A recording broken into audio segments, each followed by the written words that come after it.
absence of fathers in the home. Join the conversation as we help men find their place in the modern world. Through engaging interviews with experts and members of the community, we provide a clear picture of what healthy masculinity looks like as an example for boys and girls. Our mission is to provide a voice for men to help them navigate the challenges that they face and provide hope for a brighter future. So tune in and join the conversation on The Wrecking Trade. Together, we can make a difference in the lives of men and boys in the Cayman Islands. Welcome to The Wrecking Trade, the radio show that provides a platform for a deeper understanding of issues affecting men in the Cayman Islands. Join us as we explore the low enrollment of men and boys in college classrooms, the absence of men in the church, and the absence of fathers in the home. Join the conversation as we help men find their place in the modern world.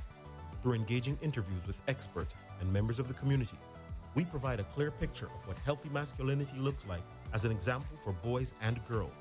Our mission is to provide a voice for men to help them navigate the challenges that they face and provide hope for a brighter future. So tune in and join the conversation on The Wrecking Trade. Together, we can make a difference in the lives of men and boys in the Cayman Islands. Welcome to and that we are working on. Welcome to Flashpoint Media and welcome again to The Wrecking Trade, where we dive deep into the world of masculinity, male accountability, and responsibility. But before we jump into today's discussion, do me a solid, hit that subscribe button and ring that notification bell. Let's aim for 5,000 subscribers. Right now we're at about 2,800 and somewhere there, right? And if this content resonates with you, give that like button some love. It's not just a thumbs up, it's how we tell YouTube that this content, the stuff that we talk about here, matters. So let's get right into it. This month, right now, we are in the month of November. So if you're growing out your mustache, you're growing out your beard, man, this is the month to get it done. And right now, for the rest of this month, we're going to be looking at some men's issues. And tonight, I have a special presentation. We're going to be doing a video review of this TED Talk that I found, where this wonderful lady is talking about some of the issues. She's actually a divorce lawyer, and she's talking about some of the issues that she's come across, that she's found where not just men have been disadvantaged, but some of the statistics, some of the facts, some of the challenges that the children growing up in fatherless households may be experiencing. And so without further ado, let me just jump right into that video. Let me see if I can set that up for you right here. Stand by, Mr. Producer. We're getting audio, we're getting sound.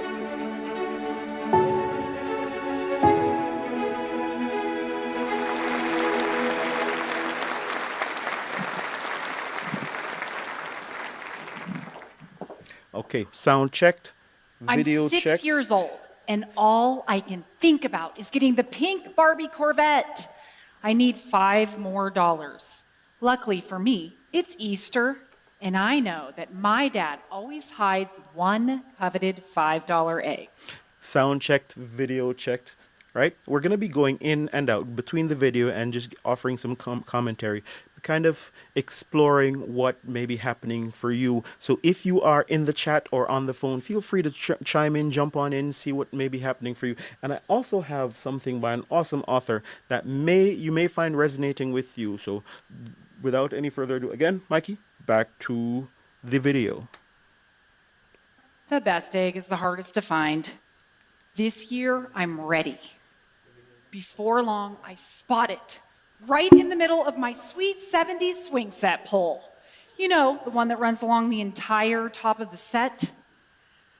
I scramble to get the ladder and the yardstick and duct tape it to a broom handle. I fish it into the pipe and I shove that egg hard. It flies out the other side, and by the time it hits the ground, I'm waiting above it like an expectant father. The egg cracks open, and inside is the very opposite of my grand prize. Instead, a perfectly formed dog turd rolls out. I burst into loud hysterics. At the same time, my father explodes with laughter. I run as fast as I can to my room, but he's not far behind. It's time for one of his talks. Honey, it was clear that you already learned the important life lesson. The harder you work, the better the payoff. So it was time that you learn another valuable lesson. Sometimes, no matter how hard you work, you just end up with shit.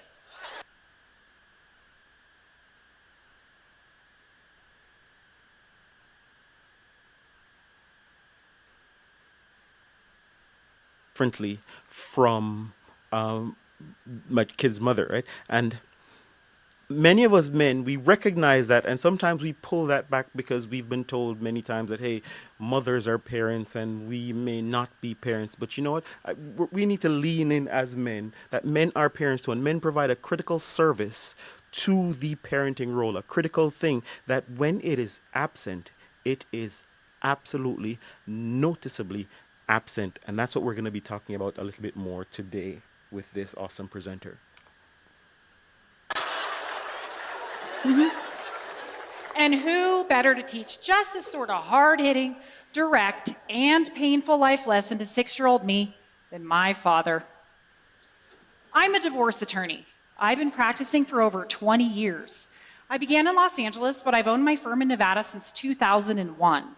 My firm has a particular subspecialty, men's rights. My 9 female employees and I specifically represent men in divorce and custody battles. And guess who runs the business end of my law firm? My father. In my practice, we've represented over 2,000 men, 650 of whom are fathers. My expertise not only comes from my career, but just as much from my personal life. I'm a mother. My children are 23, 15, 12, and barely 3. They come from 2 different mothers and 3 different fathers. Hooker. Let me explain. I helped my ex-husband raise our 23-year-old son, whom I didn't birth, from age 5. I share custody of my 15-year-old daughter with the same father.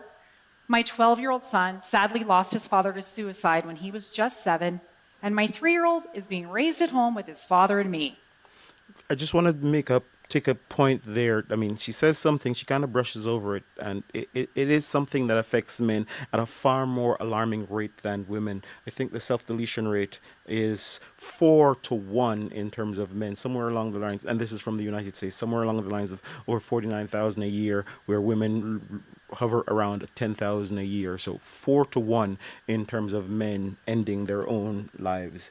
And so there's something happening in the male dynamic. There's something happening with men where it gets them to that sense of hopelessness, that sense of there's nothing that we can do, and they feel like the only option that they do have is to maybe exit the stage. And so I just want to reaffirm some men tonight. I just want to help some men to appreciate that, hey, together we can do this. That's what this space is for. That's what this show is for, to help men to find out, to recognize that together we can do it. And recognizing that means recognizing that it's okay to be a man.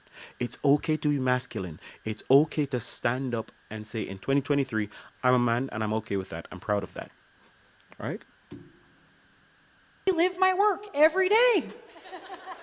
So, what has 20 years of representing men in family law while living my own reality show as a wife, mother, and daughter taught me about fatherhood? Allow me, if you will, to start with the second thing I learned about fatherhood. Men parent differently than women, big surprise. But their influence is crucial in the development of their children. Do you know any mom in the world who would put dog shit in an Easter egg? Okay, maybe that's a good thing. Let me better demonstrate this point from my legal experience. When getting my father clients ready for court, I prepare them for this kind of interrogation. Who's your children's doctor or dentist? What's the name of your school principal or even their teacher? What grades did they get on their last report card? 9 times out of 10, they miss the majority of these questions. And right here, you'll probably see some videos on YouTube, right, where women may be going around and asking men these questions, and them feeling embarrassed that they don't know these things. But one of the things that we do recognize in the firm here is that there are different roles in in our relationships, and there are things that men focus on that women don't focus on, and things that women focus on that men don't focus on. And so it's okay for us to provide that balance, that support for each other. And there are just some things that I'm not going to remember, right? And I'm okay with that. But then there are some things that I know women are not thinking about, not paying attention to. And that's where dads come in, and that's where dads zero in on those things. And if they're not there, then those things don't get the attention that they need. Does this mean they don't care or love their children as much? I bet it makes you wonder. But please hold your judgment. Here are the questions that my father clients can easily answer. If your son could be a superhero, what would his power be? What kind of monsters do your kids fear? How high does your daughter feel comfortable flying in a swing? What makes your son feel defeated?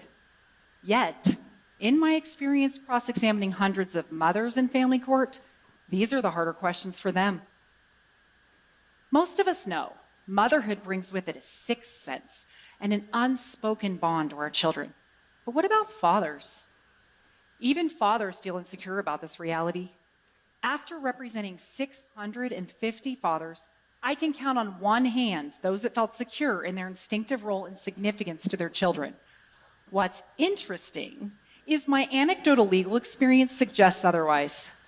In 20 years of practice, I've had over 100 men take a paternity test, like Jerry Springer. Seriously, do you know how many were wrong in predicting their biological relation to the child? 2. This shocked me and taught me my third lesson. And before we go on to the third lesson, right here, and I've come across it a couple of times with quite a few people, and you know, you'll be talking to women and they say, hey, they just have an automatic bond with the child because, and so part of that has led to the idea where women have a sense of motherhood being a supreme power and fatherhood is just something that hangs out on the side. But I can tell you that I feel, since they were in the womb, I've been connected to my own children. And as fathers, it's okay for us to own that. It's okay for us to stand up in that. It's okay for us to recognize that, hey, when it comes to family, it's my family. The man is responsible for that family and he is connected to that family, and he may not show the same emotions that women show when it comes to thinking about that role or thinking about that responsibility. But that, because it's different, doesn't make it any less. Again, because it is different, expressed different, doesn't make it any less. When a man goes out to work, when a man virtually kills himself, just pushing himself, trying to make sure that he is the best provider that he can be, trying to make sure that he's the best father that he can be, doing everything that he can do within his own power. He is expressing love through that way. And sometimes, even when we get into the idea of counseling, we get into the idea of talk therapy, persons go, men don't do as well in counseling. And that's because men have a different orientation. I can tell you personally, I feel more connected when I'm doing something, when I'm accomplishing something, when I'm feeling like I'm moving something forward, right? And what that looks like, when you put that against the idea of counseling, and I'm by no means bashing counseling. Some persons do need to go and work through the talk therapy and do that for however long. But it doesn't necessarily have a finite goal, purpose, and expectation. And so some people have been in therapy for like decades, and they're still working through it. But as a man, I like to set goals and then accomplish those goals, and those goals need to be physical, those goals need to be recognizable, those goals need to be achievable, and so those goals also need to be quantifiable. So I need physical goals, and talk therapy, where you're just sitting down and talking about your feelings, doesn't necessarily accomplish that for me and for many men. And so here, what we're looking at is how we make that connection and understand that there's still that huge connection, there's still that huge bond, but it expresses itself differently. And why are we driving home the point that it expresses itself differently? Because men and women are different. How many times can we say it? How many ways can we say it? Men and women were designed to accomplish different purposes. And so men and women are different. Men are not women, and women are not men, and we were created, and we will forever be different, designed to accomplish different purposes. A screwdriver is never going to be a hammer. Maybe you can use a screwdriver to drive a nail, but guess what?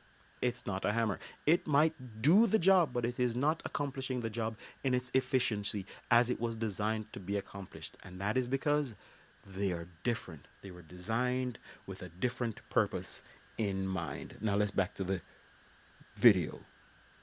have a genetic bond and instinct about their children from infancy. Forget where you are for a moment, seriously, and close your eyes. I'd like to ask you to feel.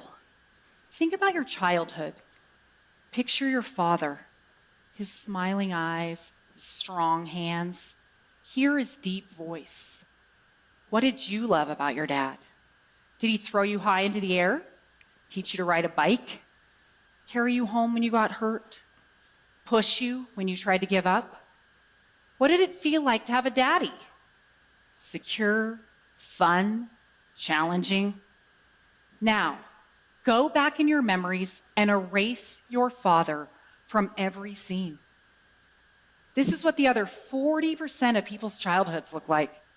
Just under half the people listening to me, including my own 12-year-old son, felt sad, angry, or blank during the peak of your joy while playing along. Eye-opening, isn't it? Nearly 2 of every 5 children in America are growing up without their fathers, or 17 million, according to the 2016 census. And this statistic is expressed and amplified and qualified. So these are children growing up without fathers at all. I mean, that's a whole different number when you look at the fathers who are not in their lives for whatever different reasons, who may not necessarily have access to their children for different things. And then, or when we express a different way, when we talk about the number of single mother households or single mother led households, and that number jumps up to 68%. And so this thing that we're talking about is big, it's huge, it's just gargantuan is the number. One of the things, as she was talking, one of the things that came to my own mind, one of the memories that was just etched into my brain for some reason is when I was growing up. I remember my little brother got really, really sick, and his eyes were just rolling in the back of his head. And I remember standing back, and I saw my mother, and she was crying, and she was looking at him, and she didn't know what to do. And my father just ran in and picked him up and just ran out the house. And I remember running behind him, and he just ran down, and like they ran to the hospital. And I don't know where they went, but I knew that he got him to the place where he needed help, and he came back to us, in that moment he just seemed like a superhero to me. It just seemed like something out of a movie, and it was just something that told me this is one of the things that make men different, but it's one of the things that is absolutely important and critical, that if it wasn't present, you wouldn't even know that it was missing. And that's the sad part here. The thing that many people are missing, they don't know what they're missing because they haven't seen it. They've never seen it. They don't know how to recognize it. And so they don't even know that it is missing.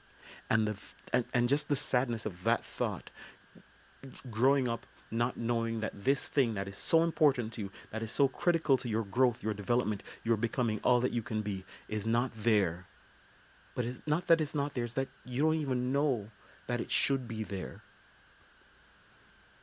And so at the end, we're going to talk about some of the things that men can do to make sure that they stay in the lives of their children. Some of the things that women can do to help that process. Because if we understand that this process works as a pair, as a couple, as a group, irrespective of your male-female relationship dynamic, it is absolutely critical for the child. And there's some things that we can talk about, how we can help that process, as well as maybe even if you are a child, you're growing up and maybe you're not seeing your father, maybe you're not seeing him around, or for some reason you haven't been connected. And unfortunately, some men didn't grow up with that, so they don't know what they're supposed to be, and the world tells them something different, tells them that they're unimportant, they're irrelevant, and so they buy into it, and so sometimes they just walk away and they leave things alone. And so if you're a child that's growing up and you need support in terms of helping you to reconnect with your father, to make sure that that process, that situation, that environment gives you the tools that you need to be successful. We're going to talk about those a little bit more at the end of towards the end of the program. But with that, we continue. As many as 30 million. In 2011, I joined the board for a local charity called Nevada Youth Empowerment Project, or NYEP. NYEP is a housing program for homeless girls ages 18 to 24. As board president of a small charity, I've been closely involved and gotten to know the girls and their tragic stories over the years. Hundreds of otherwise homeless girls have come through our program. Their backgrounds and what they have endured would haunt you. Do you know the one thing all of these girls have in common? They all come from fatherless homes. Sadly, these girls aren't the exception. They're the rule. My fourth lesson about fatherhood came from the data. According to the Center for Disease Control, children from fatherless homes account for 90% of all homeless and runaway kids, 71% of high school dropouts. Don't run past that number. 90%. 90% of runaway children come from homes without their fathers. That means for some reason, kids are growing up in these homes, they're growing up without their mother, and some of them are growing up in foster care or something else, but the father's not there. And so they go out there striking it on the road and they're seeking. And we understand that when they go out seeking, they end up in drugs, they end up in prostitution, they end up on the pole, they end up in various different places. That doesn't necessarily lead to positive outcomes, doesn't necessarily lead to positive life choices. And so we're just scratching the surface here on just the crisis that is in front of us, with dads not being in the homes, with dads not necessarily having access to their children, and dads feeling like their purpose is just, hey, maybe to write a check and to go, and because they didn't give birth, they're not as important to the parenting process, to the importance of the development of that child. Can I say it? You're absolutely critical. We continue. 63% of youth suicides. While you listen to me speak, you have to be wondering, what makes fathers? I want to run that back. I guess you missed a little bit of those statistics right there when we just talked about youth suicide. That's a big number. That's young people. So earlier we talked about older men getting to the place where they feel helpless. They feel like things are just not working out, and so they decide to call it quits and exit, right? And so this children growing up without fathers are feeling the same helplessness, that same hopelessness, and then deciding to call it quits. And so with that, let me see if did I get the right spot? All homeless and runaway kids, 71% of high school dropouts, and 63% of youth suicides. 71% of high school dropouts and 60 what was that number? Did you get the number? Let me.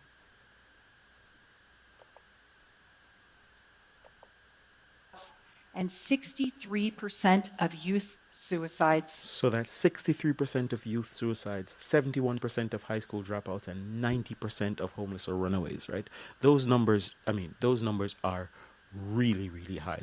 I don't know if you were getting this message, and those numbers are really, really high. And we're wondering, what's happening? If we're doing everything that we can, they're getting supported by the state, they're getting supported by mothers, and sometimes they're getting supported by a whole village. And the only thing that is absent in many of these cases is the fathers, but we're still having these high numbers playing out in these negative outcomes. And when you're thinking about runaways, that means someone is feeling like, hey, whatever's happening at home is just not up to scratch, and so they're leaving, striking it out to a negative place, right? So that's a big number already. When you're talking about high school dropout, that means a high school dropout, that means they're ending their career prospects. Not graduating from high school often leads towards a life of poverty, leads towards less success in later life. It leads to less security in later life, and less options being available to you. Some persons turn it around, but right here, what we're looking at is 71%. That's a high number of persons going, hey, you know what, this education thing's not going to work out, and they're giving up. So it's that same helplessness theme that is running through when persons are giving up, till where it gets to that eventual number of persons just go, hey, we're just going to check out, right? And so our hearts here are being called in and saying, hey, whatever we've felt, thought, or believed previously, these are the numbers, these are the statistics, this is the data in front of us. When the data is staring us in the face, what are we going to do with this data? Me speak, you have to be wondering, what makes fathers so crucial? Honestly, the answer is complex and better explored by psychologists. What I can tell you is that the data unequivocally tells us fathers are vital, and yet laws and society undervalue their importance, making it harder for them to be in their children's lives. Even fathers underrate their own value. I know this data upsets a lot of mothers, me included. But advocating for fathers isn't about diminishing mothers. And I just want to double underline, double score, and make that point in bold. This is not a question or an issue of he versus she, who's the better, right? This is a matter. This is recognizing that something was placed in that equation for a reason, right? We don't have children without mothers giving birth, without mothers bringing children to term. We don't have children at all without the two coming together, and we don't bring them to full term without the two making sure that that works, because our job as parents is not just to go, hey, I got a kid, it's cool, right? I'm now a dad or I'm now a mom. The goal is to prepare these young minds, these young people, for a future that we don't even know, we don't recognize. No one could have predicted that in 2021 the world was going to 2020 the world was going to go into full lockdown and no one could leave their houses. Here in the Cayman Islands, I could only go out on Tuesdays and Thursdays because my name ends with an L, right? And other persons could only go out on Mondays and Wednesdays, and none of us could go out on other days. And you could only maybe go out in your yard and walk around, and no one could have predicted this. So no one could have predicted in 1990, someone said, hey, you're going to be a social media manager. So persons go, what is that? In 2023, someone says, hey, do you know how to operate AI? All of that would have been science fiction. So essentially, when you are raising a 2-year-old right now, when they're going to be 21, when they get to be 18 and they now need to make decisions on their own, there's nothing in front of me that tells me that I can fully prepare them by giving them facts and giving them figures and telling them what to do. But here, we're recognizing that there's something critical in the relationship, how they relate to fathers, how they relate to mothers, how they relate together in that interaction, that helps them to develop the confidence to be in that space, to stand in that unknown future and be successful. And when that equation, that design is somehow compromised, we're seeing that there is a challenge. And mothers are out there doing their best trying to make the things work, right? But we recognize that we can slave, we can push, we can turn, we can try to bend the laws of space and time. But if we don't have the right equation, if we don't have the right components, if we don't have the right recipe to make a cake, we're just never going to have a cake at the end of that process. All right, let's continue. Parents, whenever possible, this crisis is specific to fathers. The occurrence of fatherlessness is epidemic. The effects are catastrophic, and the causes are male gender specific. Nearly 30 years ago, leading child psychologist Michael Lamb reminded us, fathers are the forgotten contributors to child development. Yet, researchers have found that children with involved fathers have stronger cognitive and motor skills, elevated physical and mental health, become better problem solvers, and are more confident, curious, and empathetic. Now, are those skills, qualities that you want for your own children? Confidence, problem solving, empathetic, better problem solvers.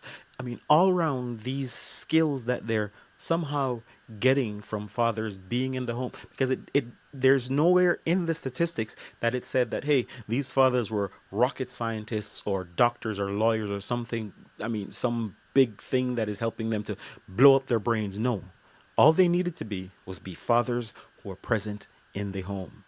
And once that part of the equation is fulfilled, again, many times you go, he doesn't measure up, he doesn't qualify, he doesn't this, he doesn't that. But all the data is looking at right here. Fathers at the high end, fathers at the low end, they're having the same outcomes. Children with fathers in the home have better outcomes on all of these metrics, right? So father, you're standing out there, you're looking at, hey, I'm a gardener, I'm a plumber, I'm a this, I'm not a big lawyer, I don't have a big degree, I don't have a big this, what can I do for my child? His mother earns more or his mother has bigger degrees. No. What the child needs is not a degree, not a bigger paycheck, not a bigger job, not a bigger this or a bigger that. children need a father. Let's continue. This data for 30 years, and fatherlessness has only continued to rise during this time. The main contributors to fatherlessness are divorce and out-of-wedlock births. Every 13 seconds, someone in America gets divorced. That equates to almost 2.5 million divorces a year. Lucky me. Currently, more than 40%, or 1.5 million babies, are born out of wedlock each year in the US. And this brings me back to the first and most significant thing that my career has taught me about fatherhood. Family court is one of the critical places where fathers are disadvantaged, and this hurts kids. Historically, this maternal preference was solidified in the tender years doctrine, which mandated custody of children under age 4 be awarded to mothers. This doctrine And I guess this has been part of why sometimes persons go, hey, the fathers have disappeared or whatnot. But in a situation, let me just let her finish this thought, and then we explore that situation, because sometimes men are in these situations and they go, where did the man go? If you have been removed from your child's life because there's been some kind of court order that gives you a weekend opportunity or a 1 day a week, I mean, you know what? Well, for me, in my opinion, that's not fatherhood. That's not the life that we're looking for. That's not the life that you wanted to create when you decided to make that mark, right? And so we understand that sometimes these things become necessary. And interestingly, there is a huge difference between a father who goes off someplace to work and the mother reinforces or stands in the household and drives home the point that, hey, your father is a critical point, a critical purpose, a critical power in that household every single day, because that child is reminded of that fact, as opposed to you find yourself some situations where for whatever reason the father's not there, and you hear your what list papa or you're this or you're that, and his power, his influence is diminished by how his presence or absence is communicated to that child. in the tender years doctrine, which mandated custody of children under age 4 be awarded to mothers. This doctrine was in use until the 80s.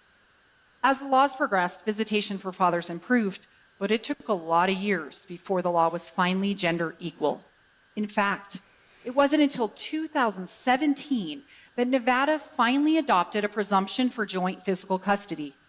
When I began my practice, and until 10 years ago, the best my father clients could expect was every other weekend visitation and maybe a dinner on the off week. Did you hear when that was? While significant How legal- recent that was?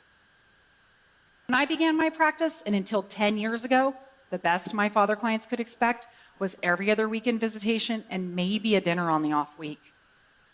While significant legal progress has been made, this long-standing bias against fathers still occurs in the And right there is where it becomes critical, because just because a law changes doesn't mean that persons' attitudes immediately change, or how persons automatically respond, react, and in turn just operate changes. So usually human behavior kind of trails behind the laws being changed, or trails behind the situational changes, right?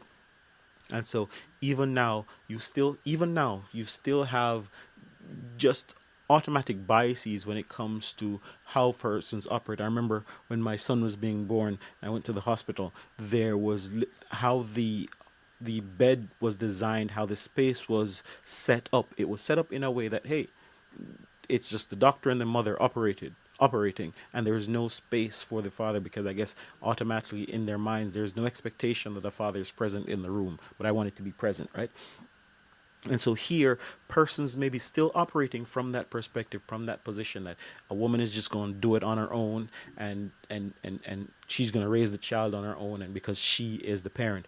And again, unfortunately, sometimes as men, we buy into this idea as well. We buy into this idea that, hey, we're just appendages, we're just along for the ride. But I'm trying to drive the idea home, the point home here with this presentation. And this is not my presentation. This presentation is from this awesome divorce lawyer lady who's found it through both her practice, through her life, and through her own research in understanding that there's something happening in the world. There's something happening around the world where persons are waking up and saying, hey, sure, we've been trying to do this thing. We've said fathers are not important, but for some reason, we're not getting better results operating without fathers. The world isn't getting better. Children aren't having more success. Society isn't getting better as a whole. So something is off with this new design that we're promoting. Something is missing. And what persons are coming up with, waking up to, is the missing piece is the absent dad.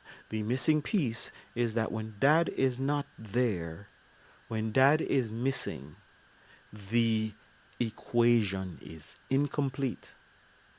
And this is especially critical for sons. We continue. Court rulings, and it exists in paternity laws. All the while, the number of kids growing up without dads continues to rise. Between 1960 and 2016, the percentage of children growing up with just mothers nearly tripled, from 8 to 23%. Paternity laws desperately need more reform to protect the 40% of children born out of wedlock each year in the US. Right now, once custody has been ordered, it's illegal to remove a child from their father, usually a felony. But it's perfectly legal in all 50 states for a woman to conceal her pregnancy, leave the father's name off the birth certificate, and never tell him he has a child, ever. How?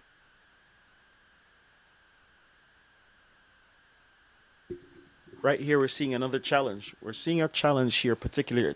We seem to be having something going on with the stream, so we're going to check something out really, really quickly. Let's see what may be happening there. We're going to take a quick commercial break. Show that provides a platform for a deeper understanding of issues affecting men in the Cayman Islands. Join us as we explore the low enrollment of men and boys in college classrooms, the absence of men in the church, and the absence of fathers in the home. Join the conversation as we help men find their place in the modern world. Through engaging interviews with experts and members of the community, we provide a clear picture of what healthy masculinity looks like as an example for boys and girls. Our mission is to provide a voice for men, to help them navigate the challenges that they face and provide hope for a brighter future. So tune in and join the conversation on The Wrecking Trade. Together, we can make a difference in the lives of men and boys in the Cayman Islands.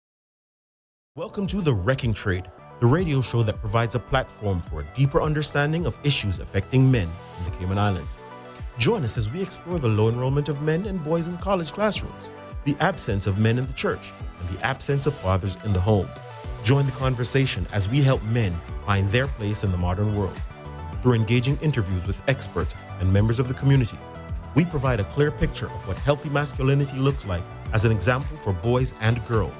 Our mission is to provide a voice for men, to help them navigate the challenges that they face and provide hope for a brighter future. So tune in and join the conversation on The Wrecking Trade. Together, we can make a difference in the lives of men and boys in the Cayman Islands.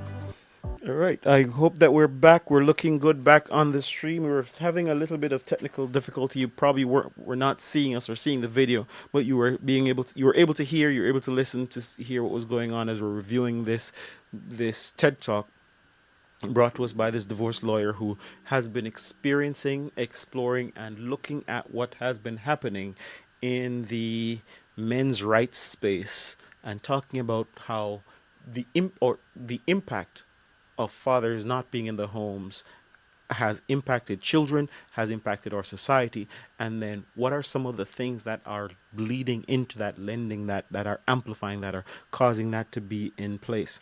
And let me see if I can get back here. In all 50 states, for a woman to conceal her pregnancy, leave the father's name off the birth certificate, and never tell him he has a child, ever. And here is an interesting conversation, right? So a woman is allowed to I mean, you go out, you do whatever you need, it happens, and she gets pregnant, and it is perfectly okay for her to just conceal that, never let you know that you have a child living in the world, and that child grows up thinking, hey, for whatever reason, they don't have a dad. That's part of that space, right? But the flip side of that is, while as a man, I think Connie talked about this a couple weeks ago, men have no rights because of course her body, her choice. They have no rights or not rights. They have no, I guess, rights in terms of determining whether that child comes into the world. But as the laws go, if she does decide to bring that child into the world, then she can then sue him for what's the thing, parental support or and those kinds of things, right? And there's nothing wrong with that. There's nothing wrong. The world doesn't see anything wrong with her concealing a child from a father who may be looking, I mean, from a guy who may be wanting to be a father and thinking he'll never ever be a father. You see it in the movie sometimes where this kid comes knocking at your door at age 21, and that's the first time you're knowing that you've had a son. You saw it just the other day with Kirk Franklin. Kirk Franklin, in his 50s, is when his father finally realized who his son was. Kirk Franklin only just now, he did a special as he was releasing this new song. He only just now realized, grown man as he is, who his actual father was, because his father did not have a clue that he was his son. And then these things just move along. The world just keeps turning. The world just keeps moving. But if the man walks away, it's the end of the world. He's the worst thing in the world. And so here we're talking about the world not being equal, the world not being level, because for some reason we don't see the value as for fathers.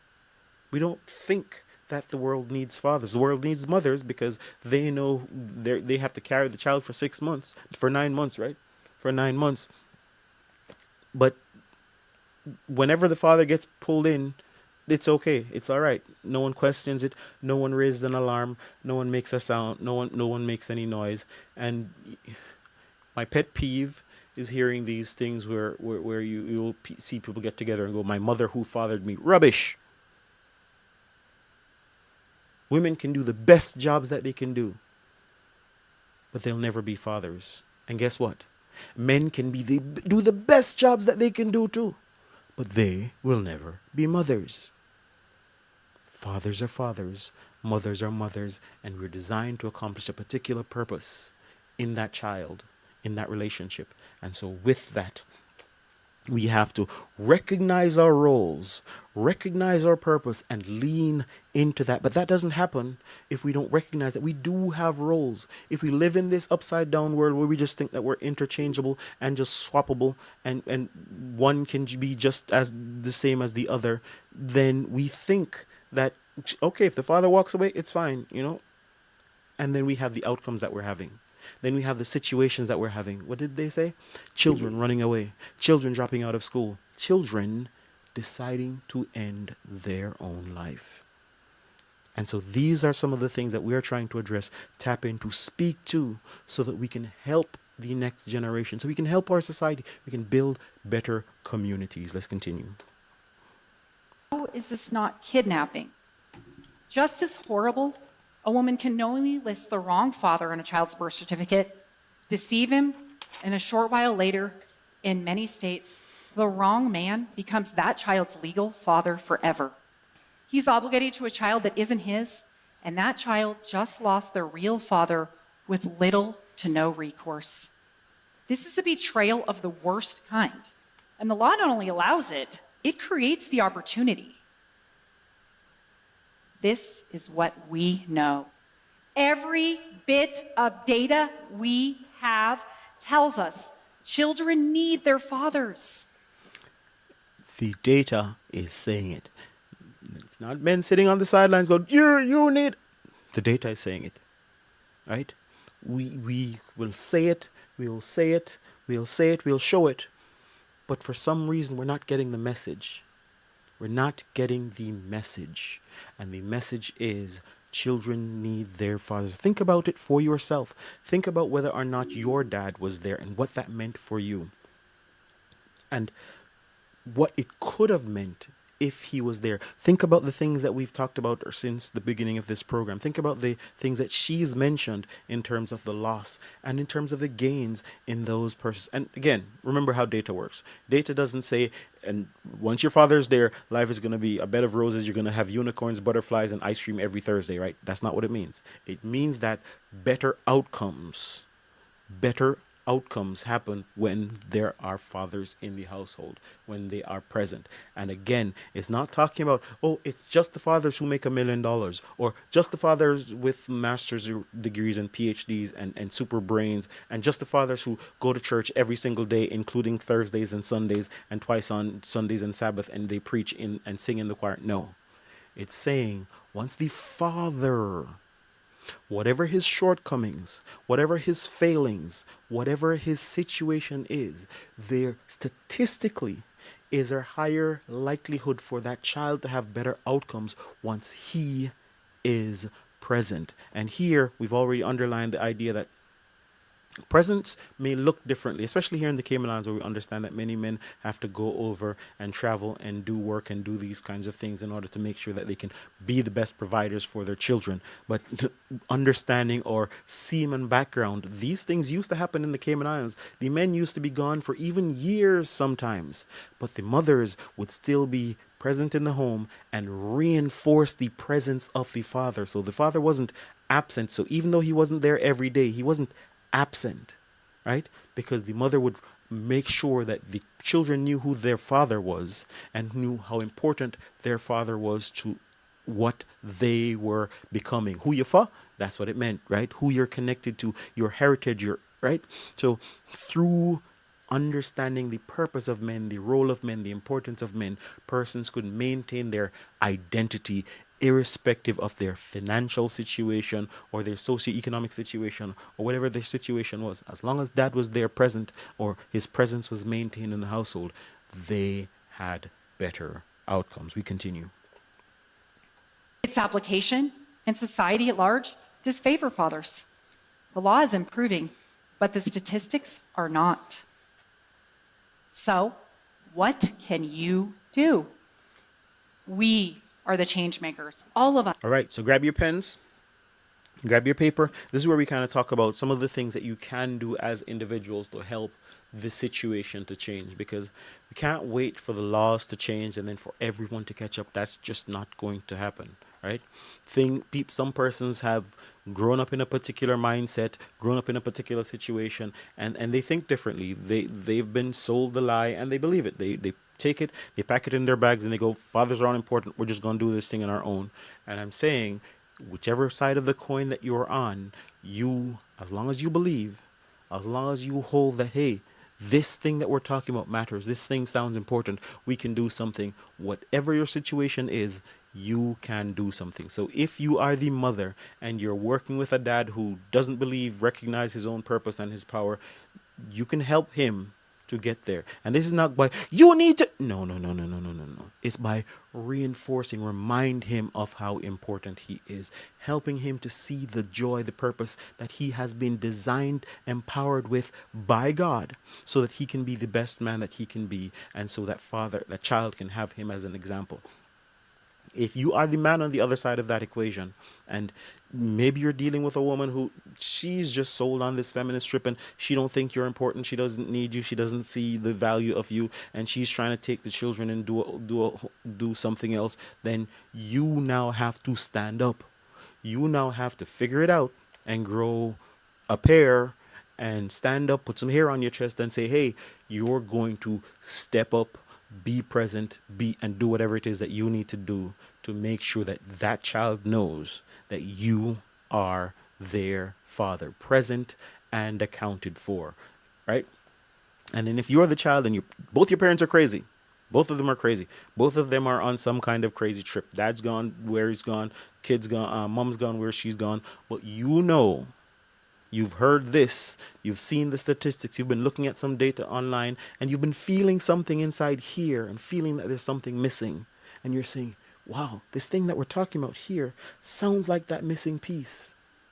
I don't know how to do it, but this is where you get to step up, right? And if you need help, I mean, feel free to reach out. And so we can create that community. Mikey, what's the number? How do people join the Flashpoint VIP? Well, all you have to do is simply just email us or text us a message at 927 927-7509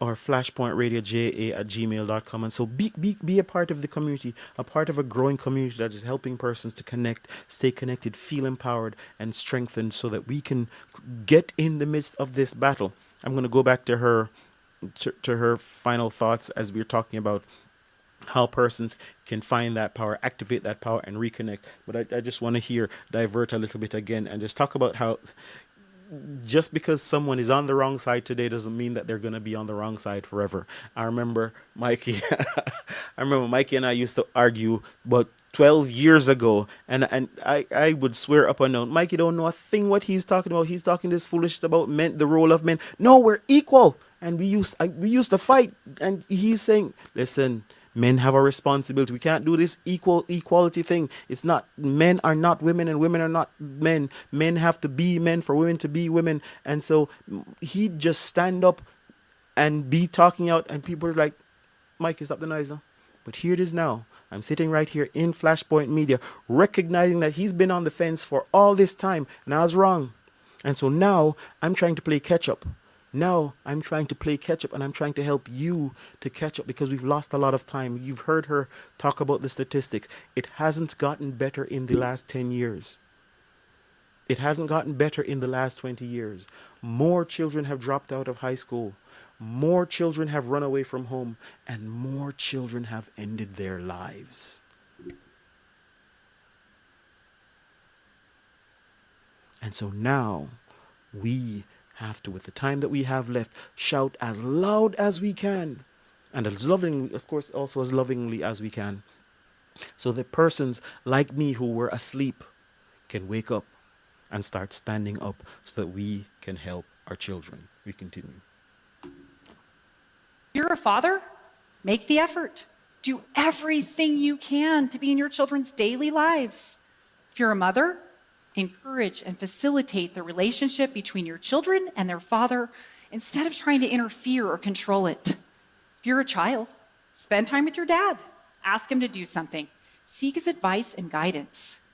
If you're an employer, grant the fathers you employ the ability to be at their children's events, to help in their schools, to take sick days to care for their kids. If you work in the legal field, help us continue to progress, change the laws, and ensure that they're enforced to protect fathers and their children. The importance of this pursuit cannot be overstated. The fate of nearly half of America's children depends on it. I'd like to close by asking all of you to do one final thing. Please stand if you are able, or raise your hand. I'm serious, please. If you grew up without a father, if you raised or raising a child without a father, or if you are a father who's been separated from your child. Now, look around. The people really affected by fatherlessness. Really, look. Those of you standing and raising your hands aren't numbers. You're real, living, and feeling humans. You're the children scarred by fatherlessness. Now let me tell you who can't stand. The 1,000 fatherless children who were murdered last year. The 3,000 fatherless children who died from drugs. The 3,200 fatherless children who committed suicide last year. And the 14,000 fatherless children who were incarcerated. Everyone, please stand for them and do everything you can to help the remaining 17 million fatherless children avoid these fates. Thank you. Yes, thank you. And thank you for listening. Because here, we're talking about the things that are affecting our children. And the things that are affecting our children are affecting our communities, they're affecting our schools, they're affecting, I mean, every single person here is impacted in one way or another by fatherlessness. Even if you are growing up in a two-parent household, you're making it work, you're doing the best that you can to keep your family together and make that work. But you go to work, you go to church, and when you look around in the church, you're seeing many single mothers with their children growing up by themselves, right? And you're wondering what can be done, and you're thinking about, hey, I'm doing everything that I can right here, but right there in your church, you're seeing there's still a problem. You're going to work and you're working with women, single mothers who are trying to raise children on their own, and you're seeing the outcomes. You're looking at the numbers in the prison system, and you're saying these men are absent. And many of these men in the prison are fathers themselves. And many of the men who are in the prison grew up in fatherless homes. And so that cycle continues and it continues and it's just growing. It's just growing. It's just growing. We're in prison overcrowding situations because, again, the numbers aren't shrinking from year to year. They're expanding. But they're expanding because, like me, many of us are asleep. Like me, many of us were asleep. Many of us didn't know. We didn't know the numbers. We believed the stories that we were told. We believed the lie. We believed the situation. Hey, right now, mothers are parents and fathers are... Because when I was growing up, I used to watch these comedies. I used to watch these shows. And in many of these shows, you just see the mom as the superhero. She's going around solving all the problems and fixing everything and taking care of everything. And the father was some kind of bumbling idiot. The father was a Peter Griffin or some other idiot. And he was just there. He was just standing there. And so it was easy to deduce that, hey, fathers aren't as necessary, especially if they're not earning a lot of money. Then, I mean, we don't need them. We can just pop them out. Maybe get another guy, stick him in there, see if he works out. If he doesn't work out, just kick him out, right? And many of these, and as men, we bought it. We didn't understand because maybe we didn't grow up understanding God. We didn't grow up understanding the Bible. We didn't grow up learning that this was the case, that you were designed as a man to be the head of the family. You are empowered as a man to be the head of the family. And here, science is saying that checks out. Because when he's not there, there's a massive problem. So maybe God knew what he was doing. Just maybe he knew what he was doing when he said that guy needs to be there. Right? But maybe you didn't know, maybe you didn't understand, and maybe you read the Bible and you didn't understand because sometimes those biblical texts, sometimes those messages were interwoven with the feminist message that says, men were head of family, but that's only because it was a patriarchal time and it was only because the Bible was written by men. That's not what God meant. It meant that, hey, women are really in charge, or they can be co-providers or co-leaders or co-everything and whatnot, or maybe they can do it on their own. Clearly what we're seeing is that's not the case. I don't know if we're looking at the same statistics, but that's not the case. The best outcomes for children come from two-parent households, right? Two of the parents working together in concert to accomplish God's purpose in that child. And when we devalue when we take away, when we mar the value of that person in that dynamic, then something is happening, something is thrown off. That means when a father leans away from his own design and tries to become a mother, then we're leading to confusion in the household. When the mother leans away from her design and tries to become a father, then again we have confusion in the household. We have confusion in the situation, and we have children growing up, families falling apart, things being destroyed because our society doesn't know its head from its tail. It doesn't know its coming from its going, and we lead to greater confusion. So how do we get back? How do we solve? How do we realign? It means getting back to the design that God gave us. It means getting back to the setup that he gave us. The household goes with God. Man in God's presence starts there, right? In the garden. In Genesis 2, it tells us that the first thing that God did was that he made man and then put him in the Garden of Eden in his presence. And then he gave him a job. He said, hey, your job is to have dominion over the garden, to have dominion over the world, to take care of these things. And having dominion means, hey, you're in charge. Taking care means you need to make sure that everything runs smoothly. That means, because sometimes when you're taking care, it's not just to be in charge, to be power. It also means to be soft, to know what skill that you're bringing to particular situations. Some situations call for a hammer. Some situations call for a screwdriver, and some situations call for even more delicate tools. And so understanding what that means is your job as the man. And then he did what? He did something else. The next thing that he did was he gave him a command. He said, of all these trees don't eat, but you can eat. If all these trees you can eat, and this one you can't eat. So he gave him, he taught him, he taught him, he helped him to understand what he needed to be so that he could do something else. Because the next thing that he did after that was then said, hey, it's not good for man to be alone. And I didn't realize this until recently, I guess it was always there in the text, but I didn't realize it. But he told him about the tree, about the fruit, before he made Eve. This happened before, so that means in that situation, for some reason, he doesn't make mistakes, right? For some reason, he thought it necessary to go ahead, tell him what he needed to do, and give him all of these things before he put the woman in the midst of the situation. So whatever that situation looks like, we'll understand when Jesus comes. That was the design that he gave him.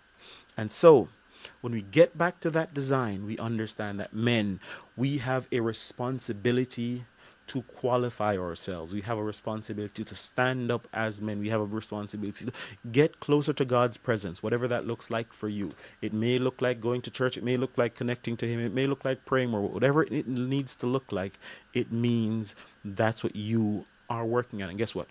None of us here, including your wife, including the woman in your life, can judge and tell you where you need to be. It is on you to figure out where that is and to be on that path, because awesomely, God meets us wherever we are. And we'll talk about David. We'll talk about the journey that he was on. And we talk about many of the men in the Bible. And many times persons can point at them at this point in their life and go, hey, that is off. That was wrong. This is done, blah, blah, blah, all of these things, and say they're not enough. But that's not helpful. So you, as the man, have to stand up and go, this is where I am. This is where I need to be, right? And if you already have kids, then wherever you are, while you're doing that, you also need to stand up as dad. So you can't wait until after, because the child's already here. And every day, every month, every week, every year counts. So wherever you are right now, we must stand up as dad. And when we're standing up as dad, this is not talking about the money, the job, all the other things. It's standing up and letting your child know, giving them an image of a present dad right here, tonight, today, right in this moment. So whether that is a phone call, a WhatsApp message, a FaceTime, something that reminds them that, hey, I'm your dad, I'm present, and I will be here. I will be here. Many children are going to sleep and they're going to wake up and wonder if dad's going to be there in the morning, if he is really thinking about them. Sometimes the message that they're getting from the world, because they're getting that same message too. They're getting the message that dads are just walking away. They went out to get cigarettes or went out to get a box of milk and they never came back. And the message that they get from that is that they are not loved. They're not cared for. You're not thinking about them. So right now, whatever you can do to remind your children, to remind your child, to remind the person, the kid, that you are thinking about them. You are loving them. You are feeling them, and they are a part of you. Then get up and do that tonight. Right? And then once you have that connection, once you can start doing that, then we can start, while maintaining that, we can start doing the other stuff, building the other stuff. And we're going to help you here. We're going to help you here to work through that. There's another program that we're working on that will help us through financial wellness, financial health. We're going to be doing a 30-minute talk talking about how you can improve your financial situation, how you can learn to manage money, because many of us, we didn't learn those skills. We didn't learn those things. So from day to day, it feels like a grind. It feels like a fight. And it may look like some other persons out there, they just have things on easy street, right? But we're going to help each other with that. That's why we're building this community, so that we can support each other on that journey. So what are we doing? We are connecting with your young person, your child, your kid in their life, letting them know that you are present and you are fully committed, and you're checking in and letting them know that they are loved by dad. They are loved by dad. And then with that connection established, every day we're going to be building up dad. Wherever you are from, wherever you've been, whatever your situation is, if you're not feeling like you are all that you can be, then okay, we can take that journey. We can work on our finances. We can work on our physical fitness. We can work on whatever it is that you need to help you to be feeling more like that person that you were designed to be, right? And as we work on those two things, we're working on those two things, we're working on connecting more with God. Check out the breakfast hour when Mikey connects you with the worship, and there are multiple programs here on Flashpoint Media, even the Sabbath School lesson that helps us to be that more connected spiritually, and then connecting with a faith community. Connecting with a community of believers, of men who are able to, who you can recognize are walking on that same journey as you. Not feeling like the superhero every morning, but walking and standing up even though it's hard, even though it gets difficult, even though it is just sometimes, so difficult. But you know what? That's what we're designed to do. We're designed not to quit, but to get up every day. You fall 7 times, you get up 8. And once we keep doing that, we keep moving forward, then we can be proud. Your children can be proud, and your families or communities can be better spaces as we together work to strengthen and enhance our presence as men in our community. This has been the Wrecking Trade. This is the Wrecking Trade right here on Flashpoint Media. Right now, we're it's been a wonderful evening. This lady was quite insightful. It was quite fulfilling to just be able to listen to this message. I'm hoping that it was a benefit for you as well. You know, sometimes for some reason, Mikey, in 2023, it seems like there is a distrust from men when we share certain things. And so sometimes it may be easier for some of our listeners, some of our viewers to hear this being said by a woman, and they go, oh, okay, that's one of ours. And maybe they can believe that too. It's a word that we are seeing that it's superwoman and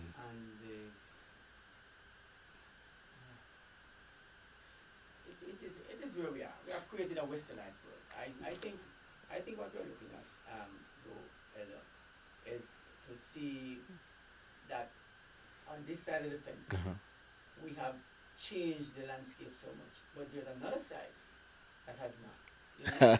And so we must know that there's also always a balance Yes. in all of this.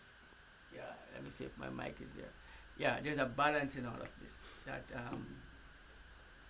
still there's an example. Yes. We're not without somewhere that is happening while we are talking about it, and we are so lost in our ways and unable to see, navigating through this.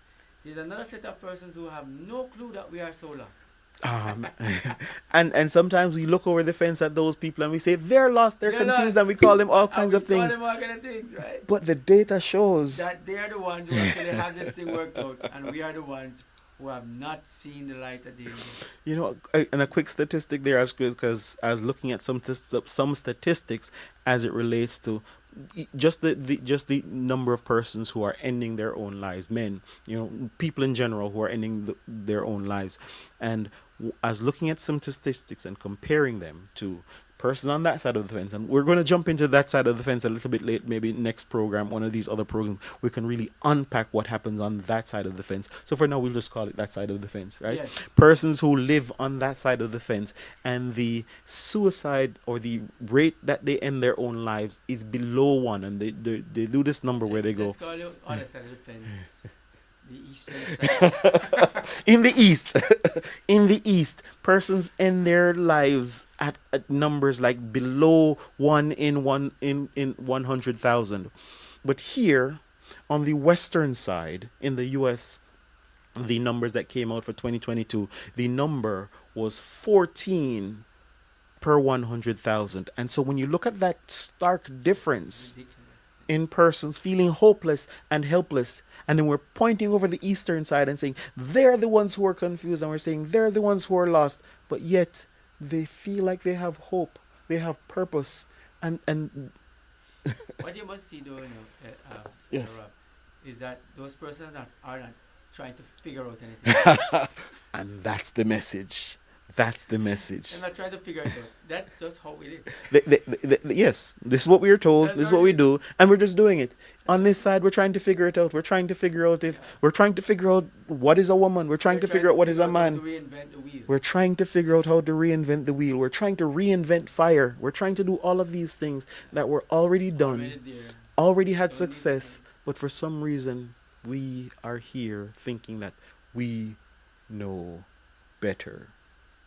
And yet, our outcomes are not better. I don't know. We're going to wrap this one up early tonight. This has been the Wrecking Trade right here on Flashpoint Media. I'm your host, Robert Lynch. Here, we take a deep dive into the world of masculinity, male accountability, and responsibility, right? And right here, what we do, what we talk about matters because it affects our young people, it affects our communities, it affects our churches, it affects our homes. So please hit that like button on your way out. Make sure that you send the YouTube algorithm some love so that it knows that we're not just here laughing and smiling and having fun. We're doing things that matters. We're actually saving lives. We're helping persons to recognize their purpose, to recognize that they don't need to figure it out. They don't need to reinvent the wheel. They don't need to try to understand. No. It's already there in front of us. A meal has been prepared. All we need to do is to just sit down, eat, and allow ourselves to be filled by its presence. Thank you for joining me, and join us next week when we have another awesome conversation with some wonderful guests. My name is Robert Lynch. This has been The Wrecking Trade.